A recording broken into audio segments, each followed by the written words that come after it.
എന്തെല്ലാം കഷ്ടം വന്നാലും ഏതെല്ലാം നഷ്ടം വന്നാലും ആരെല്ലാം പഴിച്ചെന്നാലും ഞാൻ ഭയപ്പെട്ടു പോകയില്ല. ക്രിസ്തുവിൽ വസിക്കും എനിക്ക് എപ്പോഴും സന്തോഷമേ. ഫിലിപ്പ്യർ 4:4 കർത്താവിൽ എപ്പോഴും സന്തോഷിപ്പിനെന്ന് ഞാൻ പിന്നെയും പറയുന്നു. ഒരു സാധാരണ മനുഷ്യന്റെ സന്തോഷം പലപ്പോഴും തന്റെ സമ്പാദ്യങ്ങളിലോ വിജയങ്ങളിലോ ഒക്കെ ആയിരിക്കും. എന്നാൽ ഫിലിപ്പിയിലെ വിശ്വാസികളോട് സന്തോഷിക്കാൻ പൗലോസ് അപ്പോസ്തലൻ പറയുന്നതിന് കാരണങ്ങൾ മറ്റു ചിലതാണ്.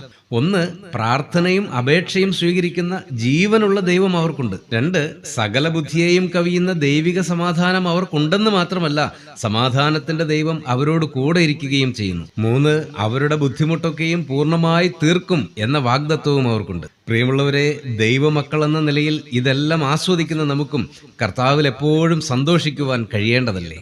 പ്രാർത്ഥിക്കാം. സ്നേഹപിതാവേ, സന്തോഷവും സമാധാനവുമുള്ളവരായി ജീവിക്കാൻ അടിയങ്ങളെ സഹായിക്കണമേ. അങ്ങയുടെ സ്നേഹക്കരുതലിൽ നിലനിൽക്കുവാൻ കൃപ ചെയ്യണമേ. യേശു ക്രിസ്തുവിന്റെ ധന്യനാമത്തിൽ തന്നെ. ആമേൻ.